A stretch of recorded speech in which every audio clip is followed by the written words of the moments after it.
주신 하나님의 말씀, 구약성경 다니엘서 5장 10절로 17절의 말씀을 제가 봉독해 드리겠습니다. 구약 1241쪽에 있습니다.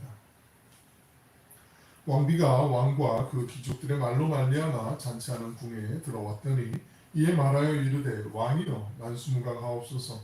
왕의 생각을 번민하게 하지 말며 얼굴빛을 변할 것도 아니니이다. 왕의 나라에 거룩한 신들의 영이 있는 사람이 있으니 곧 왕의 부침대에 있던 자로서 명철과 총명과 지혜가 신들의 지혜와 같은 자니이다. 왕의 부친 느부갓네살 왕이 그를 세워 박수와 술객과 갈대아 술사와 점쟁이의 어른을 삼으셨으니 왕이 벨드사살이라 이름하는 이 다니엘은 마음이 민첩하고 지식과 총명이 있어 능히 꿈을 해석하며 은밀한 말을 밝히며 의문을 풀 수 있었나이다. 이제 다니엘을 부르소서. 그리하시면 그가 그 해석을 알려드리리이다 하니라. 이에 다니엘이 부름을 받아 왕의 앞에 나오매 왕이 다니엘에게 말하되 내가 나의 부왕이 유다에서 사로잡아온 유다 자손 중에 그 다니엘이냐. 내가 내게 대하여 들은즉 내 안에는 신들의 영이 있으므로 내가 명철과 총명과 비상한 지혜가 있다 하도다. 지금 여러 지혜자와 술객을 내 앞에 불러다가 그들에게 이 글을 읽고 그 해석을 내게 알게 하라 하였으나 그들이 다 그 해석을 내게 보이지 못하였느니라. 내가 내게 대하여 들은즉 너는 해석을 잘하고 의문을 푼다 하도다. 그런즉 이제 내가 이 글을 읽고 그 해석을 내게 알려주면 내게 자주색 옷을 입히고 금사슬을 내 목에 걸어주어 너를 나라의 셋째 통치자로 삼으리라 하니 다니엘이 왕에게 대답하여 이르되 왕의 예물은 왕이 친히 가지시며 왕의 상급은 다른 사람에게 주옵소서. 그럴지라도 내가 왕을 위하여 이 글을 읽으며 그 해석을 아뢰리이다. 아멘. 함께 예배드림이 기쁨인 줄로 믿습니다. 비 오는데 오시느라고 고생 많으셨고 또 온라인으로 예배드린 모든 분에게도 주님의 은혜와 평강이 함께 하시길 축원합니다. 지난 시간에 우리는 하나님의 나타나심이 하나님의 자녀들에게는 복이고 기쁨이지만 하나님을 거스르고 거역하고 하나님을 반대하는 사람들에게는 그것이 한편으로는 재앙이고 두려움임을 살펴봤죠. 인생의 그 소소한 문제들, 인간적인 방법들로 풀 수 있지만 결정적인 문제가 생길 때, 어려움이 생길 때 결코 사람이 스스로 해결할 수 없을 때가 있습니다. 어떻게든 내 힘으로 하려고 하면 할수록 더 깊은 늪으로 빠져들게 되지요. 그때 하나님께 나와서 엎드릴 수밖에 없는 게 우리 사람의 유한한 일치인데 풍전등화 같은 그 바벨론 제국의 위기 속에서 벨사살이 지난 시간에 우리가 살펴본 대로 술 잔치를 벌이게 되어 1000명이나 되는 많은 사람들과 함께 흥청망청하던 그 순간에 갑자기 사람의 손가락이 나타나게 되잖아요. 그리고 벽에 글씨를 막 써요. 글을 쓸 때 그 석회벽에다 아마 글을 썼으니까 벽 위에다 뭐 잉크를 발라서 쓴 건 아니고 아마 벽에 아마 이렇게 좀 긁히는 소리가 났을 거예요. 거의 뭐 새기듯이 이렇게 뭐 이런 소리가 났든지 어떤 소리가 났을지 모르겠지만 하여튼 그런 소리가 났을 거예요. 삽시간에 벨사살 왕을 비롯한 그곳에 있던 많은 사람들 1000명이나 되는 사람들이 공포에 사로잡히게 됐죠. 그런데 그 썬내려간 글자를 누구도 해석할 수 없었어요. 읽을 수도 없었고 해석할 수가 없었잖아요. 벨사살 왕 주변에 있는 많은 사람들이 더욱 혼란스러워지고 두려움에 빠지게 되죠. 이때 이제 짜잔 하고 왕비가 나타나게 돼요. 오늘 본문 10절 말씀을 같이 읽어보겠습니다. 시작. 왕비가 왕과 그 귀족의 말로 말미암아 잔치하는 궁에 들어갔더니 이에 말하여 이르되 왕이여 만수무강하옵소서. 왕의 생각을 번민하게 하지 말며 얼굴빛을 변할 것도 아니니이다. 왕비가 이 자리에 처음 있지 않고 이제 등장을 해서 왕에게 먼저 인사를 하는 거죠. 왕이여 만수무강하옵소서. 근데 이 왕비는 엄밀하게 얘기하면 태우예요. 태우. 왕의 이 지금 벨사살 왕의 아내가 아니라 자기의 엄마. 그 지난 시간에 얘기했던 것처럼 나보니두스의 아내, 자기 아버지였던 나보니두스의 아내에 있을 확률이 훨씬 더 높아요. 오래전에 세상을 떠난 느부갓네살 왕의 딸이라는 얘기죠. 딸. 왜냐하면 바벨론의 역사가 있는데 그 역사 속에 보면 이 여인에 대해서 얘기가 나오는데 가장 강한 성격의 소유자로 아주 센 언니 같은 아주 카리스마가 넘치는 그런 공주였는데 나보니두스와 이 벨사살 왕을 바른 길로 인도하기 위해서 상당히 열심히 큰 영향력을 끼쳤다라는 그런 기록이 남아있는 그런 여인이었어요. 그러니까 태우는 오랜 세월 동안 빚어졌던 그 경륜이 있었고 또 침착함이 있었어요. 느부갓네살 왕의 어떤 그 혈통을 좀 이어받았으니까 딸이었으니까 아무래도 아버지의 그 성향을 좀 갖고 있었겠죠. 이 철이 없었던 착각선했던 자기 아들 이 벨사살 왕과는 정말 다른 사람이었죠. 그녀는 왕에게 번민하게 하지 말며 얼굴빛을 발할 것도 아니니이다 이렇게 얘기하는데 이게 영성경에 있는 번역을 보면 이렇게 완곡하게 나와 있지 않고 이게 명령형이에요. 지금 자기 아들이니까 왕이라고 할지라도 그렇게 명령할 수 있잖아요. 신하들이 다 보고 있는데 왕이 지금 채통머리 없이 뭐 하는 거냐고 지금 겁먹지 말고 쫄지 말고 채통을 갖추고 강하게 마음을 다잡아라. 내게 해결책이 있다. 지금 이렇게 호통을 치는 장면이 이게 명령하는 거예요. 이렇게 말하고 이제 벌벌 떨고 있는 사람들 속에 있는 왕에게 몇 스킬이 몰아붙이게 되죠. 제가 11절, 12절을 읽어드릴 테니까 눈으로 한번 따라와 보세요. 왕의 나라에 거룩한 신들의 영이 있는 사람이 있으니 곧 왕의 붙인 때에 있던 자로서 명철과 총명과 지혜가 신들의 지혜와 같은 자니이다. 왕의 붙인 느부갓네살 왕이 그를 세워 박수와 술객과 갈대와 술사와 점쟁이의 어른을 삼으셨으니 왕이 벨드사살이라 이름하는 이 다니엘은 마음이 민첩하고 지식과 총명이 있어 능히 꿈을 해석하며 은밀한 말을 밝히며 의문을 풀 수 있었나이다. 이제 다니엘을 부르셔서 그리하시면 그가 그 해석을 알려드리리라 하니라. 헤오는 이 사건을 접하자마자 즉시 아마 그래? 그럼 다니엘이 있잖아 이런 생각이 아마 머릿속에 번뜩 떠올랐을 거예요. 느부갓네살의 딸이었기 때문에 누구보다도 다니엘에 대해서 보고 들은 바가 있었겠죠. 많았겠죠. 느부갓네살이 얼마나 다니엘을 높이 사고 그를 중용했는지도 잘 알고 있었잖아요. 다니엘의 능력이 탁월했고 그 능력이 결코 이 세상에 범상치 않은 능력이 그 정도가 아니라 모든 사람들도 10배나 뛰어난 학식도 있었고 하나님이 그에게 해석할 수 있는 능력도 주셨다는 걸 이미 이 태우는 알고 있었어요. 이제 마침내 다니엘이 이 자리로 불려오게 되지요. 이때 다니엘의 나이가 대략 한 80세가 넘었을 나이에요. 82세 정도 됐어요. 아주 나이가 많이 들었던 15살의 어린 나이로 이 바벨론의 포로로 이제 친구들과 함께 끌려왔잖아요. 그리고 난 다음에 오랜 시간 동안 이제 40년 넘게 느부갓네살 밑에서 이제 공직생활을 했었고 이미 70년이 지난 때란 말이죠. 아마 정황상 지금 상황을 보면은 관직에서 잠시 이제 물러나 있는 그런 상황이었을 거예요. 하지만 다니엘은 여전히 기도하는 사람이었고 뛰어난 실력을 갖춘 재상이었잖아요.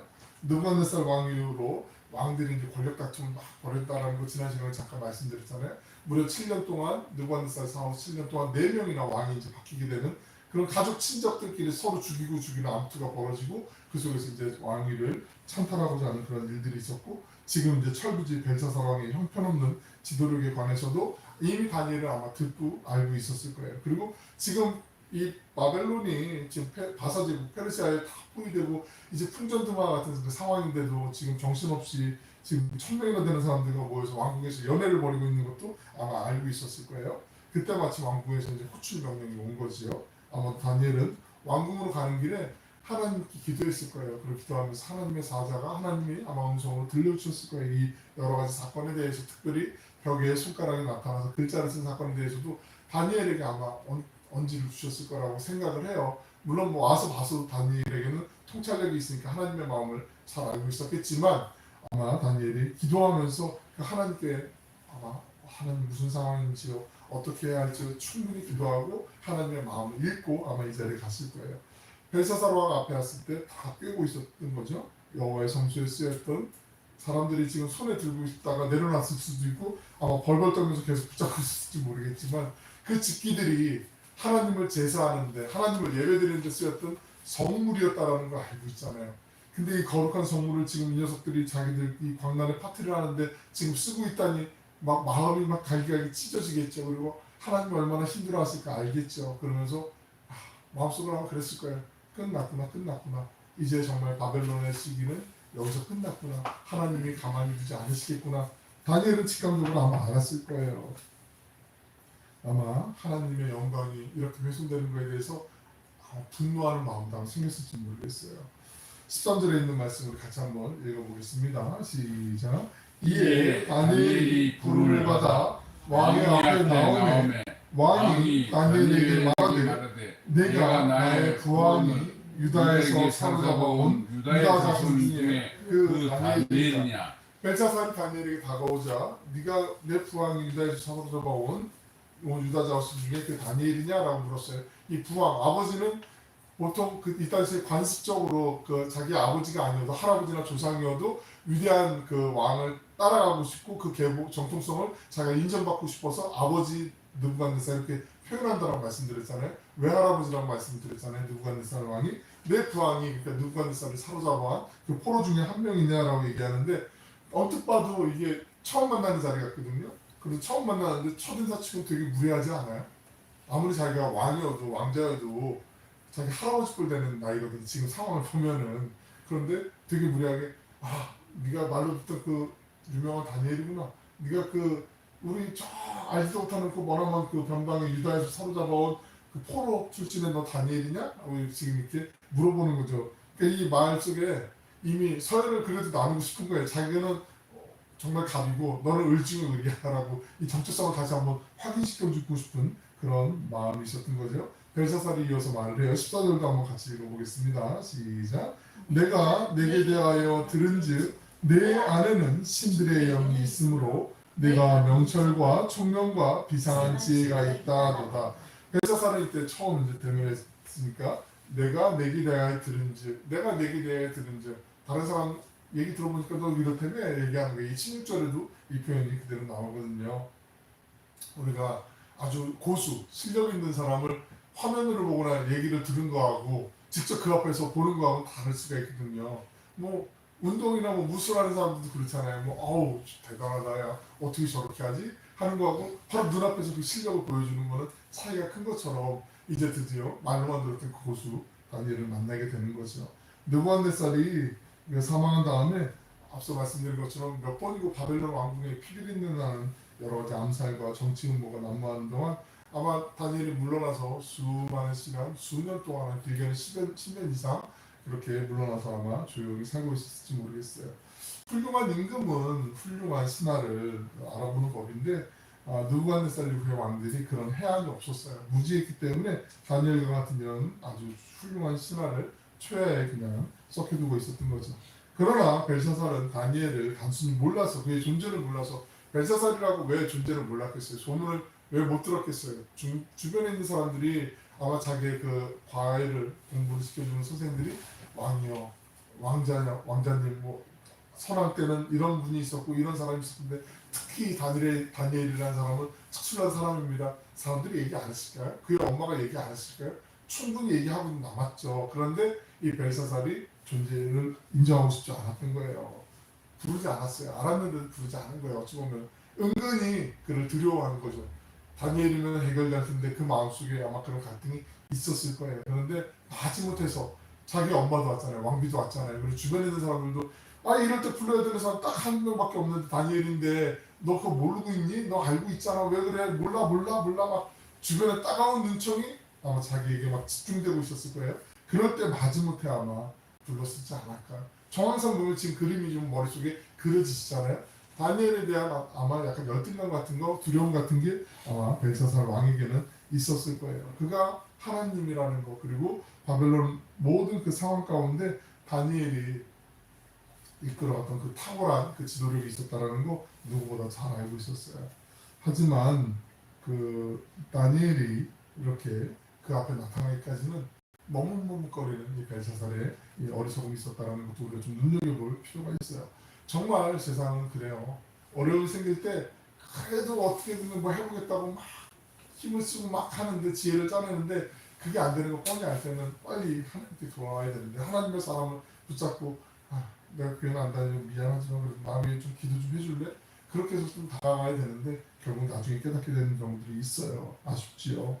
15절 16절에 있는 말씀 읽어드릴게요. 눈으로 한번 보세요. 지금 여러 지혜자와 술객을 내 앞에 불러다가 그들에게 이 글을 읽고 그 해석을 내게 알게 하라 하였으나 그들이 다 그 해석을 내게 보이지 못하였느니라. 내가 내게 대하여 들은즉 너는 해석을 잘하고 의문을 푼다 하도다. 그런즉 이제 내가 이 글을 읽고 그 해석을 내게 알려주면 내게 자주색 옷을 입히고 금사슬을 내 목에 걸어주어 너를 나라의 셋째 통치자로 삼으리라 하니 헤오가 그토록 다니엘을 칭찬했어요. 그리고 선한 느부갓네살이 함부로 대하지 않고 어려워하고 존경하는 신하였다고 얘기했는데도 자기 할아버지 뻘 되는 다니엘에게 정말 오만하게 지금 말을 건네는 거잖아요. 다니엘이 지금 재산이 부족하겠어요? 명예가 부족하겠어요? 이미 느부갓네살 그 다음으로 이 국무총리의 위치에서 온 나라를 오히려 통치하고 다스리고 계획하면서 안전하게 이끌었던 이 바벨론의 부흥에 큰 공을 세웠던 그런 인물이었잖아요. 별로 세상적으로 부러울 게 없는 지금 위치였고 지위였단 말이죠. 그런데 그에게 자꾸 오만방자하게 지금 얘기를 하는 거죠. 너 자꾸 그러지 말고 너 포로 출신인 거 내가 알고 있는데 너 좀 내 말 들어주면 내가 출세할 수 있게 해줄게. 관복도 입혀주고 돈도 많이 줄게. 넘버 3에 잘해줄게. 뭐 이런 얘기인데 지금 전혀 뭐 해결할 수 있는 방법이 아니에요. 다니엘은 페르시아군의 격격이 포위된 바사에 포위되어 있는 그 바벨론의 운명이 다 있다라는 걸 이미 알고 있었어요. 망하기로 작정된 그 나라의 권력자가 주는 게 뭐 그렇게 탐나겠어요. 이미 그거 주나 안 주나 망한 거 마찬가지인데 아마 그 해안도 아마 다니엘에게는 있었을 것 같아요. 우리 본문 17절에 있는 말씀 같이 한번 읽어보겠습니다. 시작. 다니엘이 왕에게 대답하여 이르되 왕이 예물은 왕이 친히 가지시며 왕의 상급은 다른 사람에게 주옵소서. 그럴지라도 내가 왕을 위하여 이 글을 읽으며 그 해석을 알리리이다. 완곡하게 표현되어 있지만 이게 참 보면은 약간 쾌감이 있는 거부예요. 왕이여 그 귀한 예물 저 괜찮습니다. 왕이 필요한 사람에게 나눠주세요. 그리고 그 높은 지위 저 괜찮아요. 그냥 정말 지금 막 그런 자리를 원하는 사람이 있으면 그 사람에게 주세요라고 지금 얘기하는 거예요. 다니엘은 왕에게 예물을 가지고 벼슬자리 또한 다른 사람에게 주라고 얘기하는 게 이게 왕의 권위를 거절하는 거거든요. 돈과 권세를 받으면 그 사람 밑에 어쩔 수 없이 종이 될 수가 없잖아요. 그 사람의 그 영향력 아래 놓일 수밖에 없잖아요. 세상의 승리가 그렇잖아요. 세상의 이치가 그렇잖아요. 지금 다니엘이 뭐라고 얘기하는 거냐면 벨사살 당신은 돈과 그 권세로 나를 다스릴 수 없다. 나를 드라이브할 수 없다. 이렇게 얘기하는 거예요. 지금 우리는 그 우상 숭배와 돈과 그 음란과 헛된 권력욕에 취한 세상이 주는 것들을 담대하게 거절하는 이 다니엘의 모습을 좀 잘 눈여겨보고 마음에 늘 언제나 새겨야 돼요. 우리가 입으로는 세상이 약하다고 썩었어 세상이 하나도 속죄하는 데가 없어라고 얘기하잖아요. 근데 정작 우리 삶의 현실에서 삶의 자리에서 악한 세상이 주는 그 뇌물을 침을 흘리면서 삼키고 있을 때가 있을 수도 있다니까요. 다 봤는데 뭐 나라고 뭐 내가 무슨 또 나만 뭐 독약청청 나만 풀겠어 그러면서 그걸 막 눈 감고 괜찮아 지금 한 번만 해보지 뭐 이러면서 막 삭힐 때가 있어요. 그걸 유혹을 받을 때가 있어요. 그럴 때 우리가 마음을 흔들리지 않고 지킬 수 있는 거 이게 아주 작은 차이 같은데 결과적으로는 되게 큰 차이가 돼요. 이게 그리스도인의 정체성을 드러낼 수 있는 정말 가늠죄가 될 수도 있다니까요. 이게 정말 중요해요. 만약에 거기에 있는 넙죽넙죽 받아먹기만 하면 세상에 비웃음거리가 당할 수 있어요. 이 세상이 주는 달콤함을 거절할 수 있어야 세상을 향해 하나님의 살아계심을 우리가 당당하게 얘기할 수 있어요. 전할 수가 있어요. 다니엘은 세상의 시각으로 보면 느부갓네살이나 벨사살 앞에서 아무것도 아닌 사람이 포로잖아요. 포로 일단은 신분이. 그런데 그 속에서도 연약한 포로였지만 어떤 상황에서도 하나님의 사람인 것을 잊지 않았어요. 다니엘 하면 우리가 제일 먼저 떠올릴 수 있는 게 1장에 있는 게 뜻을 정한 하나님을 향해서 뜻을 정했다라는 거. 마음을 절대로 하나님을 향해서 다른 곳으로 하나님 이외에 다른 곳으로 내가 돌이키지 않겠습니다. 그 뜻을 정한 그 사람이 다니엘이잖아요. 우리에게 이 마음 그리고 이 뜻을 정한 마음이 일평생 정말 한결같았다라는 거 우리가 기억해야 돼요. 나는 한결같지 않았으니까 난 여기 갔다 저기 갔다 왔다 갔다 했으니까 나는 어쩔 수 없네 하면 안 되고 지금부터 뜻을 정하면 돼요. 그리고 죄를 부르실 때까지 그 한결같은 뜻으로 나가면 되는 거죠. 사람들이 그러면 그럴 수 있어요. 아이고 변했어. 네가 예수 믿은 지 얼마나 됐다고 네가 지금 뭐 이 나이 먹어서 변해 얼마나 변하겠어. 아니야 그래도 지금부터 하면 돼. 그럼 돼요. 그럼 되는 거예요. 우리가 다니엘을 아니잖아요. 우리가 다 다니엘이 아니잖아요. 지금부터 바로 주님의 부르심이 내 마음속에 울림이 되면 바로 그 순간부터 뜻을 정하고 세상을 단호하게 세상에 주는 그 탐심을 버릴 수 있는 거 이게 필요한 거잖아요. 하나님 그거 원하시는 거 아니겠어요? 어떠한 상황에서도 하나님의 사랑인 것을 잊지 않고 살아가는 것 그리고 그 자리에 하나님께서 나를 부르셨다라는 것을 잊지 않는 것 그 사명 다니엘이 다시 왕궁으로 불림을 받았을 때 다니엘을 좀 찾아와라, 저를 좀 불러와라라고 했을 때 하나님 이 나이에 또 저를 쓰실 사명이 있으시군요. 아마 그렇게 하나님 앞에 기도하며 감사하며 그 자리에 다니엘이 나서지 않았겠어요? 나이가 어느 정도 제가 그 나이가 되어보지 못해서 모르겠지만 인생의 어떤 연륜이 가득 차고 이제 거의 황혼역이 되셨을 때는 더 이상 뭐 이제 부러울 것도 없고 아쉬울 것도 없고 뭐 탐날 것도 없고 그러지 않겠어요? 물론 뭐 아닐 수도 있겠지만 제가 잘은 모르겠지만 다니엘 입장에서는 하나님이 지금 나를 굳이 안 부르셔도 될 텐데 나를 부르신 건 하나님이 나를 쓰시고자 하는 하나님의 뜻이 있으시겠구나 그러면서 순종하면서 가지 않았겠어요? 그 속에서 다니엘의 사명은 하나님이시면 된다. 하나님의 뜻은 이거다라고 거기에서 하나님의 마음을 하나님의 말씀을 선포하는 도구로 쓰임 받은 거죠. 그걸 알았기 때문에 다니엘이 간 거죠. 느부갓네살 왕이 죽고 난 다음에 왕이 몇 번씩 바뀌는 동안 조용히 있었던 그 다니엘이었잖아요. 다시 하나님이 역사의 한 복판으로 불러들이시게 되죠. 왕이 가면서도 하나님 앞에 돌이키기는커녕 교만이 흘러넘쳤던 그 바벨론의 권력자들에게 하나님의 심판을 선포하는 사람으로 다니엘을 사용하신 거죠. 우리도 이 땅에서 언제 우리의 삶의 나이가 세상적인 기준으로 봤을 때는 은퇴할 나이가 한참 지났는데 뭘 쓰임을 받으라고 얘기할 수 있지만 아니에요. 하나님은 안 그래요. 갈렙 아시잖아요. 갈렙. 그 12지파 가운데 정탐꾼으로 쓰임 받았던 갈렙, 여호수아와 갈렙이 80이 넘은 다음에 이제 가나안 땅에 들어갔을 때 그 가나안에 있는 원주민들을 몰아내는 정복 전쟁을 벌여야 됐었거든요.